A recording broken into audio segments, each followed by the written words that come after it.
I did see a story on TV, a pastor who lost his wife and child.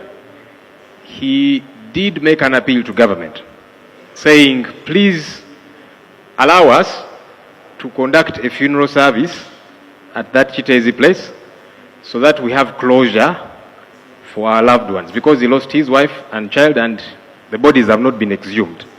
I think it's important that the regular updates do come through. But I would like to appeal to the Prime Minister, as that update comes on Thursday, can there be emphasis on the waste plan for Kampala? Because we have a disaster that is looming. KCCA tells us that Kampala generates between 2,000 to 2,500 tons of waste per day.